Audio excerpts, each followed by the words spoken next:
Good morning, welcome back to my channel summit 14। सकाळची वेळ झाली होती आणि नवरात्रीचे दिवस पहिला दिवस चालू झालेला होता, म्हणून इथं आरती वगैरे करून घेतली आणि पूजापाठ वगैरे करून घेतली आणि नंतर इथं आम्ही आरती वगैरे करायला आलो होतो आणि देवीची साडी वगैरे चढवायची होती, देवीची आंघोळ वगैरे करायची होती, म्हणून मग आम्ही देवीची आंघोळ वगैरे करत होती। आंघोळ वगैरे झालेली होती। आंघोळ झाली? ए छान डेकोरेशन केलं पण।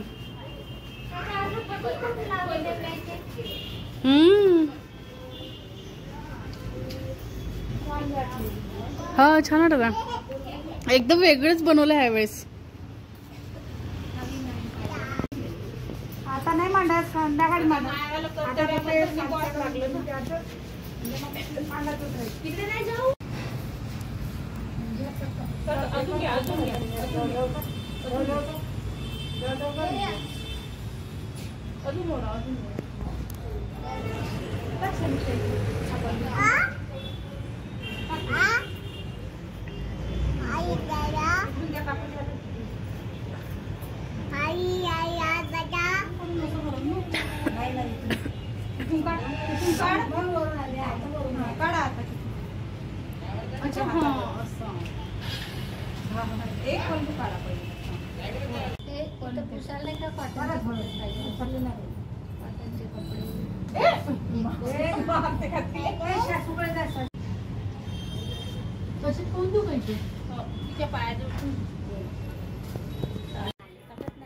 तुम्हाला काय गरबा करू नाही देते देवी मारे करत आहे।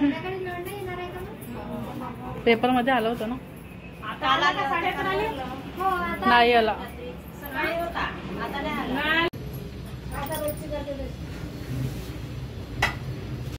आता आमचं देवीचं वगैरे सर्व झालेलं होतं। नंतर घरी वगैरे आली, परत मी साबुदाणा वगैरे केला, कारण की फर्स्ट डे होता आणि उपास पण होता आणि फर्स्ट डेचा उपास आणि लास्ट डेचा उपास मी करत असते।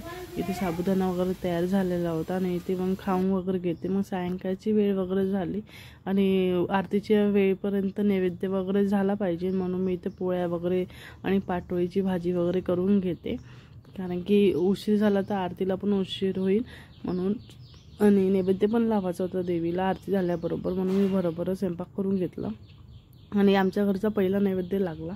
ह्यावेळेस कॉम्पिटिशन चालू असते सर्वांची की कोणाचं पहिले लागते कोणाचं पहिले लागते, म्हणून मी पहिलेच स्वयंपाक आवरून घेतला होता आणि आरती झाल्याबरोबर मी नैवेद्य लावून दिला आणि तर पाटोळीची भाजी वगैरे करून घेते। कुकरमध्ये पाटोळी शिजवत असते। कोण कोण कुकरमध्ये पाटोळी शिजवतात नक्कीच सांगा मला।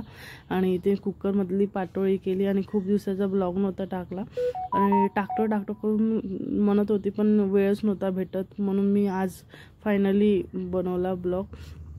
व्हिडिओ वगैरे काढून ठेवलेली होती पण ब्लॉग बनवला नाही। नंतर इथे पाटोळी तयार झाली होती कुकरमधली आणि कुकरची आता मी काढून घेते, सर्व भाजी वगैरे घालून घेते। आता मी पाटोळीची भाजी झालेली आहे तयार आणि इथे कोणी मोबाईल वगैरे पकडायला राहत नाही, म्हणून स्वतःची कामं स्वतःच करायला लागते, मग आम्ही करते मी।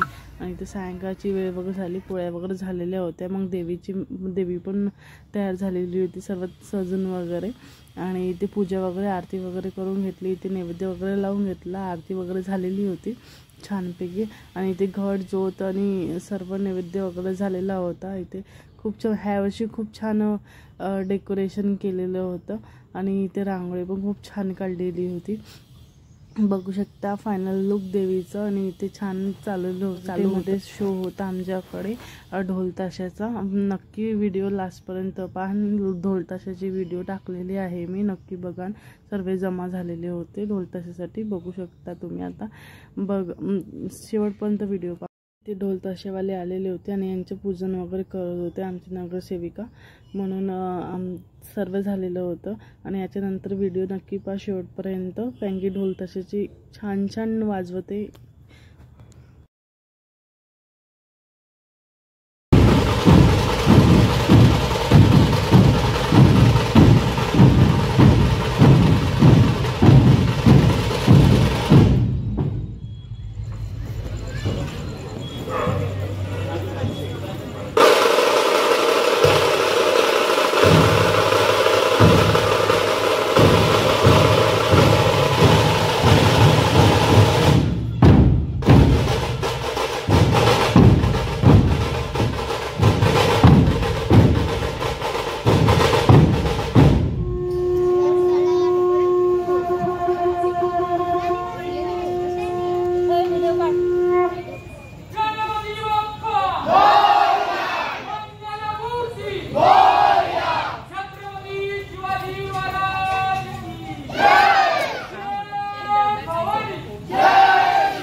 कसं मारतात मधामधच